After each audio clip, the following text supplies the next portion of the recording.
I'm a huge fan of the classic American road trip, and a couple years ago I bought a Tesla Model 3 because I thought it was probably the only electric car that could make it across the country with this vast network of superchargers that Tesla has put out there. But after owning the Model 3 for a couple years, I've realized that there are some key accessories you need to hit the road with a Tesla safely and to make things a little bit more enjoyable. I'm gonna go from tip to tail and tell you everything I've added and why, and I'm gonna leave links to everything in the description down below. I'll also leave chapters in this video if you're interested in jumping to a certain section or looking at a specific accessory. So let's go ahead and start in the back with the charging accessories. So I keep all my charging accessories in the trunk, down actually below the trunk in the secret storage compartment. I'm just gonna pull a few of them out here so I can show them to you. I think if you're traveling without any of these things, then you're setting yourself up for trouble. And this is not going to cover the basics. Obviously, travel with your travel charger and an extension cord. You need those things. And if you have to charge anywhere outside of the Tesla supercharger network, you're gonna need a few key accessories. The first is this little guy right here. I believe they call this a J1772 adapter to Tesla. So basically what it is the J1772 standard electric car charger, non-Tesla, will plug into this, and then the other side is your Tesla adapter that will plug into your car. I took a trip across the country to a hotel that said they had an electric vehicle charging station for Teslas, but what they didn't have was a supercharger. They had one of these J1772s, and I didn't have an adapter. I thankfully was able to find one and make the trip a success, but it was a scary moment. Now beyond that, you're also going to need something to lock that charger. Since these non-Tesla chargers take longer, you might have to leave your vehicle plugged in overnight or for an afternoon. You're gonna need one of these. This simple piece of plastic will keep anyone other than you who has access to the vehicle's unlock feature from taking the plug out of your car. I've actually had this happen a few times. You plug in maybe for a few, 3, 4, 5 hours, because that's how long it takes if you're not at a supercharger, and someone comes along and decides they deserve the charger more than you, so they unplug you. This little guy will prevent them from doing that, so make sure you pick up a charging lock. And before we leave the trunk, one more accessory you're gonna need. Go out and buy yourself a kit of jack pads for your Tesla. Electric vehicles have very specific areas that they are allowed to be lifted in, and so if you get a flat tire, take your car to a shop, and they don't have a set of these Tesla jack pads, then you're in trouble. These pads clip into small holes on the underneath of the frame, and it's the only place the car is to be jacked up. If you use a jack anywhere else, you could puncture a battery, you could cause some serious damage. I bought these in a nice little kit of 4. They're in a foam pack, and I keep them underneath the trunk with everything else. It works out really well and allows me to make sure that no matter where I am, I have a set of jack pads for every single occasion. Okay, now let's go inside. All right, the most important part, the interior of the car, where you're going to experience those upgrades. And really, all the upgrades I've done to my Model 3 are right here down the center of the car in the console. Okay, starting up front here, we have the screen, which would have been a giant fingerprint mess had I not put a really nice matte anti-fingerprint protection film on. You can kind of see here, keeps the glare down and also keeps the fingerprints down. This was a really great move and something I did from day one in the car.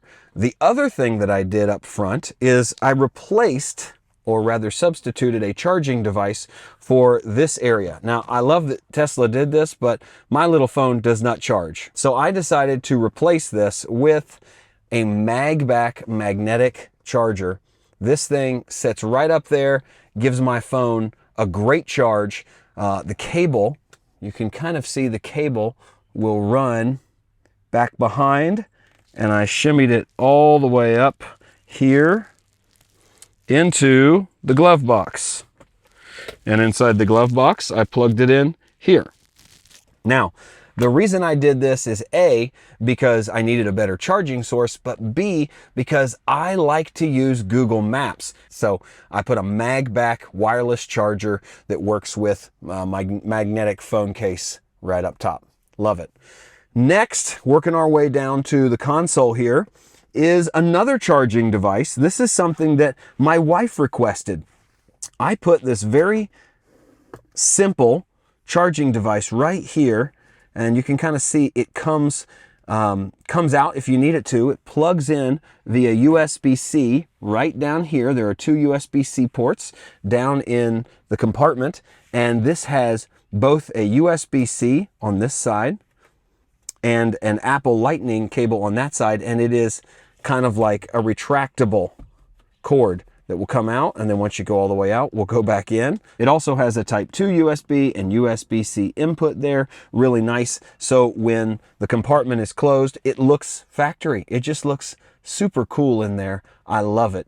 And you'll kind of notice that this is not factory either. This is a carbon fiber sticky skin, I guess is what you would call it. I did this because the finish here, I believed, would be prone to scratching. And so I decided to put this carbon fiber kind of skin on it. I really like the feel. It gives me some confidence that it's not going to get scratched up. Really like that. And then right here is one of the most important parts of any Tesla interior accessory. It's the cup holder add-on. This is what the factory Tesla cup holder looks like. And it's not bad, but it doesn't hold things like bottles of water or energy drink cans or small things in place very well. This simply slips in there, comes out for cleaning, obviously, and it's got all these little nubs in here that hold every type of drink tight. It's a must-have for your cup holder. I believe it's much better. The last thing I'll show you on the exterior here is you'll notice this armrest here is kind of like a felt or a suede, which is exactly like the door suede out here, this material.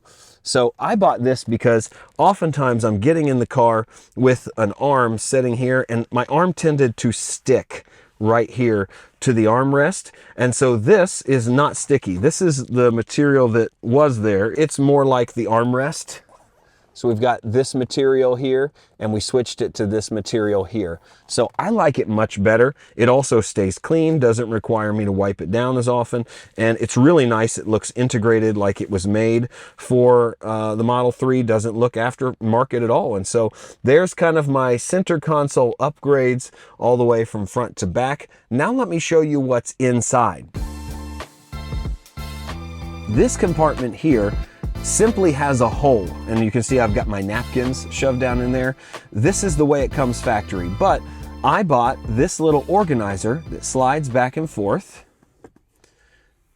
and it's got a felt lining, which, as you can see, kind of collects dust, but it's nice because I can have a couple pairs of sunglasses, my garage door opener, some change, a pen, and I can even still access the depth of this giant chasm that is the center console. I really like that. And so this was a very worthy upgrade, something I think Tesla should have included to begin with. Now, similarly for the center console, I've also purchased this, what I call the secret compartment. This is just a hole, a void, if you leave it factory. But if you slide this down, this has got an extra wallet in it.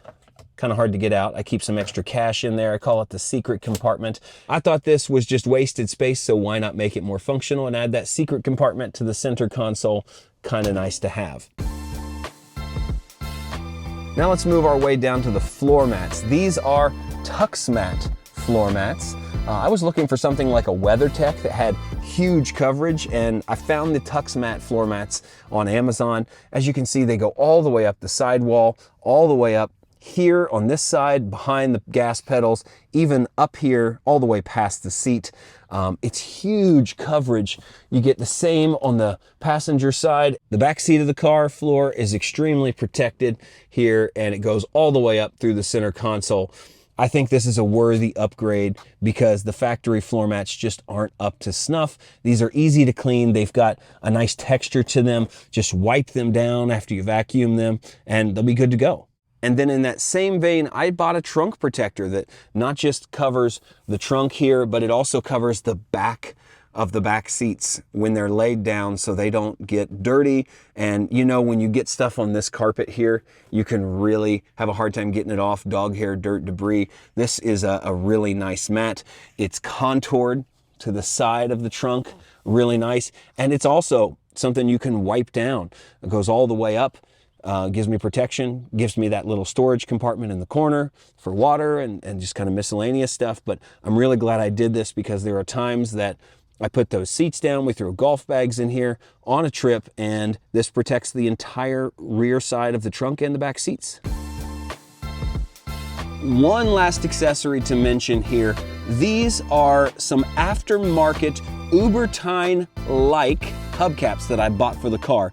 Now, I personally run my Model 3 with no hubcaps on them. I like the wheels that are underneath the aero wheels. I don't care for the aero wheels, but the reality is on a long road trip, you need a hubcap on your Tesla because it's more aerodynamic and therefore more efficient on the battery. So I went online and tried to find something a little cooler than my aero wheels, and I found these. They're meant to look like the Ubertine wheels that are on Model Ys, I believe, and I think they give my Model 3 a little bit different look. They also boast more efficiency than the aero wheels. So these could possibly be having a positive effect on my efficiency and my battery life when I'm out on the road, and that is important. So that's pretty much it. That's everything I've done to my Tesla Model 3 to get it road trip ready. And after a couple years, I feel like I've found a real sweet spot where I have everything I need, nothing I don't. I'll be sure to update you if I add anything to the accessory collection or switch anything out. To date, everything in the car has worked well and it's all had time to be tested. So like I said, I'll leave links in the description below if you're interested in any of these items. Again, thanks for watching. And as always, this is the Traveler Toolkit. I'll see you on the next one.